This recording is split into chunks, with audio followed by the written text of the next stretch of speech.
Hello বন্ধুরা, কেমন আছো তোমরা সবাই? আশা করি সবাই বেশ ভালো আছো। আমি FM আবির তোমাদের সবাইকে স্বাগত জানাচ্ছি গো জি8-এ।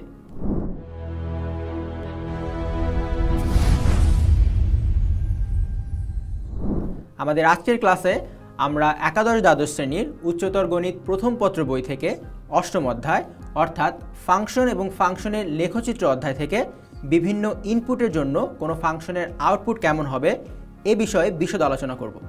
তাহলে চলো বন্ধুরা, আর দেরি না করে আমরা শুরু করে দেই আমাদের আজকের এপিসোড। বন্ধুরা, আমরা ফাংশন সম্পর্কে শিখছি। আমরা এই এপিসোডে জেনে নেব ফাংশনের আমাদের বাস্তবিক জীবনের সাথে কী ধরনের মিল রয়েছে। যেমন ধরো, আমাদের কাছে একটি ফাংশন আছে f of x সমান x স্কোয়ার প্লাস 1। এই ফাংশনের আইডিয়াটি আসলে আমাদের বাস্তবিক জীবনের সাথে সামঞ্জস্যপূর্ণ। যেমন ধরো, আমাদের কাছে একটি জুসার মিক্সার রয়েছে এবং এই জুসার মিক্সারের মধ্যে আমরা বিভিন্ন ফ্রুটস ঢুকিয়ে দিলাম এবং সেখান থেকে আমরা কিছু জুস পেয়ে গেলাম। তাহলে এই যে বিভিন্ন ফ্রুটস, ম্যাঙ্গো, অ্যাপল, ব্যানানা আমরা দিচ্ছি, এগুলো হচ্ছে আমাদের ফাংশনের ইনপুট। এই জুসার মিক্সারটা হচ্ছে আমাদের ফাংশন f। তাহলে এই জুসার মিক্সার এই ফ্রুটসগুলোকে একসাথে মিশিয়ে আমাদের আউটপুট অর্থাৎ জুস প্রডিউস করবে এবং সেটি আমরা পরবর্তীতে এই গ্লাসের মধ্যে পেয়ে যাব। ফলে আমরা আউটপুট পেয়ে গেলাম, আমাদের ইনপুট ছিল ফ্রুটস, আমরা আউটপুট পেয়ে গেলাম জুস, এবং এই কাজটি করছে জুসার মিক্সার। তাহলে জুসার মিক্সার হচ্ছে আমাদের ফাংশন।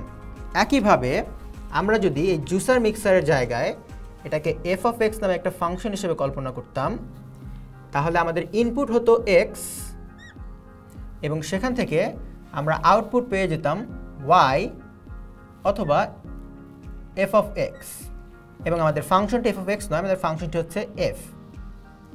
তাহলে বন্ধুরা চিন্তা করো, এটি যদি আমাদের ফাংশন হয়ে থাকে, এখানে x এর ভ্যালু যদি ধরো আমরা 1 বসালাম, সেখান থেকে আমরা বলতে পারি x এর জায়গায় 1 বসাবো, f of 1 ইকুয়াল টু, এখানে x এর জায়গায় 1 বসাবো 1 স্কোয়ার প্লাস এখানে 1, আলটিমেটলি আমরা পেয়ে গেলাম 2। তাহলে আমাদের ইনপুটে যদি আমরা ফ্রুটসের জায়গায় 1 দিয়ে দিতাম, আমাদের ফাংশনটি যদি হতো x স্কোয়ার প্লাস 1, আমরা এখানে লিখে ফেলি, তাহলে আমরা আউটপুট পেয়ে যেতাম 2। একইভাবে আমরা যদি x সমান 2 বসাই, তাহলে তোমরা দেখতে পাচ্ছ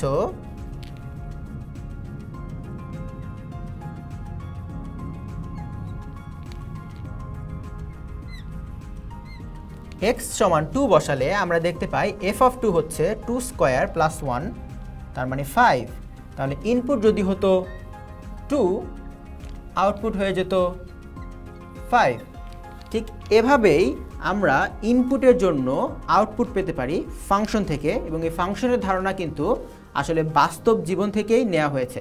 আশা করি বন্ধুরা তোমরা ফাংশনকে এখন আরও অনেক বাস্তবিকভাবে কল্পনা করতে পারছো। বন্ধুরা, তোমরা বোর্ডে একটি গাণিতিক সমস্যা দেখতে পাচ্ছ। চলো আমরা সমাধানটি করে ফেলি। এখানে f একটি ফাংশন যেটি ডিফাইন করা আছে বাস্তব সংখ্যা r থেকে বাস্তব সংখ্যা r পর্যন্ত। অর্থাৎ আমরা কিন্তু এই আলোচনাগুলো আগেই করেছি। এখানে r হচ্ছে আমাদের ডোমেইন, অর্থাৎ আমাদের ইনপুট যেখান থেকে আসবে সেই সেট, এবং এই r হচ্ছে আমাদের কোডোমেইন। এই r কিন্তু রেঞ্জ নয়, তোমরা যদি মনে করতে পারো r হচ্ছে আমাদের কোডোমেইন, অর্থাৎ আমাদের আউটপুটগুলো যে সেটে থাকবে। তবে এই পুরো সেটটি রেঞ্জ হতেও পারে, নাও হতে পারে, তা নির্ভর করে আমাদের ফাংশনের বৈশিষ্ট্যের উপর। এবং এখানে তোমরা লক্ষ্য করলে দেখবে আমাদের ফাংশনটি f of x 3টি ভাগে বিভক্ত, 3x minus 1, x square minus 2, 2x plus 3। অর্থাৎ আমরা যে জুসার মিক্সারের এক্সাম্পলটি দেখেছিলাম, আমরা এখানে ধরে নিচ্ছি জুসার মিক্সারের মধ্যে 3টি ডিফারেন্ট সেকশন রয়েছে এবং ডিফারেন্ট ফ্রুটসের জন্য এক একটা সেকশন অ্যাক্টিভেট হবে। তাহলে আমাদের বের করতে হবে f of 2, f of 4, f of minus 1 এবং আরও সিমিলার কিছু মান। তাহলে চলো বন্ধুরা দেখে নেই আমরা আসলে কীভাবে এই সমস্যাটির সমাধান করতে পারি। তোমরা লক্ষ্য করলে দেখবে প্রথম সমস্যাটিতে আমাদেরকে বলা হয়েছে f of 2 এর মান বের করতে। তাহলে দেখি এই জুসার মিক্সারের 3টি সেকশনের কোন সেকশনটি 2 এর জন্য অ্যাক্টিভেট হয়। তোমরা দেখো প্রত্যেকটি সেকশনের পাশে কিছু শর্ত বলা হয়েছে। x যখন 3 এর চেয়ে বড় হবে তখন এই সেকশনটি বা ফাংশনের এই অংশটি অ্যাক্টিভেট হবে। x যখন -2 থেকে 3 এর মধ্যে থাকবে, -2 এবং 3 সহ, তখন এই পোর্শনটি অ্যাক্টিভেট হবে। এবং x যখন -2 এর চেয়ে ছোট হবে তখন 2x + 3 এই পোর্শনটি অ্যাক্টিভেট হবে। তাহলে আমাদের এখানে x এর ভ্যালু হচ্ছে 2, এই x এর জায়গায় 2 দেয়া আছে, তাহলে x এর মান 2। এবং তোমরা যদি লক্ষ্য করো এখানে x হবে 3 এর চেয়ে বড়, তাহলে এইটা আসলে অ্যাক্টিভেট হবে না ক নাম্বারের জন্য। এখানে x এর ভ্যালু -2 এর চেয়ে ছোট, অর্থাৎ -3 -4, তাহলে এটাও অ্যাক্টিভেট হবে না। এখানে দেখো -2 থেকে 3 এর মধ্যে আমরা যদি সংখ্যা রেখা লক্ষ্য করি, এটি যদি হয় -2, এটি আমাদের 0 আর এটি হচ্ছে 3, তাহলে এখানে আছে 2। তাহলে তোমরা বুঝতে পারছো -2 এবং 3 এর মধ্যে আসলে 2 রয়েছে, তাহলে এই পোর্শনটি আসলে অ্যাক্টিভেট হবে। তাহলে আমরা লিখতে পারি এই ফাংশনে আমরা 2 বসাবো। f(2) এর জন্য আমরা যে ফাংশনটি ইউজ করব সেটি হচ্ছে কোনটি বন্ধুরা? x² - 2। তাহলে আমরা x² এর জায়গায় 2 বসিয়ে দেই, 2² এই ফাংশনটি -2 2 দুগুণা 4 -2 আমরা পেয়ে গেলাম 2। একইভাবে প্রত্যেকটি ইনপুটের জন্য এই জুসার মিক্সারের বা এই ফাংশনের কোন পোর্শনটি অ্যাক্টিভেট হবে সেটি তোমরা নিশ্চয়ই এখন বের করতে পারবে। চলো আমরা এক এক করে সবগুলোর মান নির্ণয় করে ফেলি। 4 f(x) x এর জায়গায় আছে 4, তাহলে 4 এর জন্য কোনটি অ্যাক্টিভেট হবে বন্ধুরা? তোমরা বুঝতেই পারছো x > 3, তার মানে 4 > 3, তাহলে আসলে এইটি অ্যাক্টিভেট হবে খ এর জন্য। আর কোনো শর্ত কিন্তু আসলে খ এর জন্য ট্রু হবে না। তাহলে আমরা বলতে পারি f(4) এর জন্য আমাদের এই পোর্শনটি অ্যাক্টিভেট হবে। তাহলে এখানে আমরা x এর জায়গায় 4 বসাবো, -1 3 4 12 -1 আমরা পেয়ে গেলাম 11, যদি আমি ভুল না করে থাকি। গ এর জন্য দেখি আমরা কোন পোর্শনটি, কোন সেকশনটি অ্যাক্টিভেট হয়। -1, x এর মান -1। তোমরা বুঝতেই পারছো এখানে x এর মান 3 এর চেয়ে বড়, সব পজিটিভ নাম্বারগুলো আসবে। এখানে দেখো বন্ধুরা -2 থেকে 3 এর মধ্যে আবারও আমরা সংখ্যা রেখা দেখে ফেলি, এখানে হচ্ছে আমাদের -1 0 -1 -2, তাহলে এই পোর্শনটুকুর মধ্যেই কিন্তু -1 রয়েছে। তাহলে এই পোর্শনটা আসলে অ্যাক্টিভেট হবে f(-1) এর জন্য। তাহলে আমরা লিখে ফেলি f(-1) সমান এই পোর্শনটা অ্যাক্টিভেট হবে। তাহলে x এর জায়গায় আমরা বসাবো -1, তার উপরে আছে স্কয়ার অ্যান্ড দেন -2। আর এখান থেকে কি আসবে বন্ধুরা? তোমরা নিশ্চয়ই জানো এখান থেকে আসবে 1 অ্যান্ড দেন -2, 1 -2 আমরা পেয়ে গেলাম আলটিমেটলি -1। আমাদের ঘ নাম্বারের জন্য আমরা দেখি কোন পোর্শনটি অ্যাক্টিভেট হয়। f(-3) f(-3), তাহলে বন্ধুরা -3 তোমরা বুঝতেই পারছো এখানে x এর ভ্যালু হবে 3 এর চেয়ে বড়, 4 5 পজিটিভ 4 5 6, এটা হবে না, তাহলে এটা অ্যাক্টিভেট হবে না। এটার জন্য -2 এবং -3 এর মধ্যে থাকবে, কিন্তু -4 তো -2 এর এই পাশে, তার মানে এটাও অ্যাক্টিভেট হবে না। x -2 এর চেয়ে ছোট, তাই -2 এর চেয়ে ছোট সব মানগুলো এদিকের সব মানগুলো আসবে, তার মধ্যে -4 পড়ে যাচ্ছে, তার মানে এই পোর্শনটি অ্যাক্টিভেট হবে।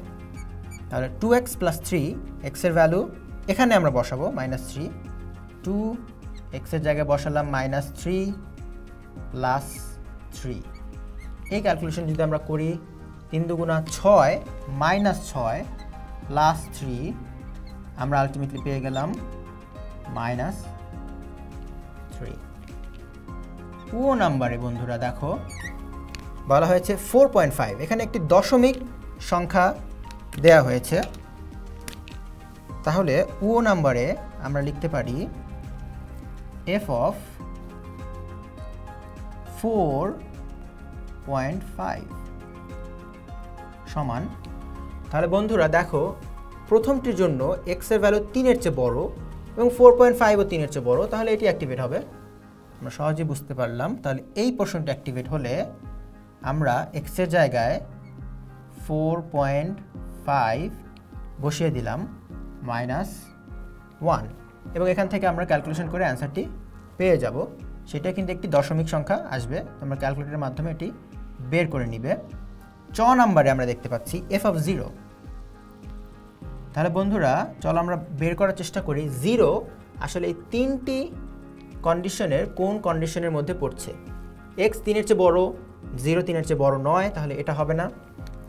x -2 এর চেয়ে ছোট, 0 -2 এর চেয়ে ছোট নয় বরং বড়, -2 এখানে 0 এখানে, তাহলে এটাও হবে না। এইটা নিশ্চয়ই হওয়ার কথা, চলো তাও চেক করে দেখি। আবার আমরা সংখ্যা রেখাটি লিখি 0, এখানে -2, এইখানে আমাদের 3, -2 3 ইনক্লুডেড এই পুরো পোর্শনটা হচ্ছে আমাদের এই রেঞ্জটা, তাহলে তার মধ্যে কিন্তু তোমরা দেখতে পাচ্ছ 0 পড়ছে, তাহলে এই পোর্শনটি অ্যাক্টিভেট হবে। অর্থাৎ আমরা লিখতে পারি x এর জায়গায় 0 বসিয়ে দিলে 0 স্কোয়ার -2 আলটিমেটলি 0 -2 আমরা পেয়ে গেলাম -2। এই ক্যালকুলেশনটা যদি আমরা করি তাহলে দেখা যাক কত আসে। আমি তোমাদের ক্যালকুলেশনটা করে দিচ্ছি। 3 4 12 এবং 13 and 0.5, তার মানে 13.5। যদি ভুল না করি 13.5। হ্যাঁ বন্ধুরা, -1 যদি আমরা করি আলটিমেটলি আমরা পেয়ে যাব 12.5। তাহলে বন্ধুরা তোমরা নিশ্চয়ই বুঝতে পারছো ইনপুট দেখে আমরা চুজ করব ফাংশনের কোন পোর্শনটি অ্যাক্টিভেট হবে এবং তারপরে আমরা আউটপুটটি বের করতে পারবো। কিন্তু যদি ফাংশনটি খুব সিম্পল হতো, ফাংশনের একটাই মাত্রই অংশ থাকতো, যেমন ধরো x² + 1, সেক্ষেত্রে যদি তোমাকে বলা হতো f অফ -4 এর ভ্যালু কত, তোমাকে তখন আর সেকশন চুজ করতে হতো না, তুমি এখানে সরাসরি x এর জায়গায় -4 বসিয়ে দিতে, যেটা আমরা এর আগেও দেখে এসেছি। তখন আমরা সহজেই বলতে পারতাম 4 4 16 + 1 হচ্ছে আলটিমেটলি 17। আশা করি বন্ধুরা বিভিন্ন ইনপুটের জন্য কোনো একটি ফাংশনের আউটপুট কেমন হবে এবং সেটা কিভাবে নির্ণয় করতে হবে তা তোমরা খুব ভালোভাবে বুঝতে পেরেছো। বন্ধুরা আশা করি আমাদের আজকের এপিসোডটি তোমরা খুব ভালোভাবেই বুঝতে পেরেছো। পরবর্তী এপিসোডে নতুন কিছু নিয়ে তোমাদের সামনে হাজির হব। সে পর্যন্ত ভালো থেকো, সুস্থ থেকো এবং অবশ্যই Go G8 এর সাথেই থেকো।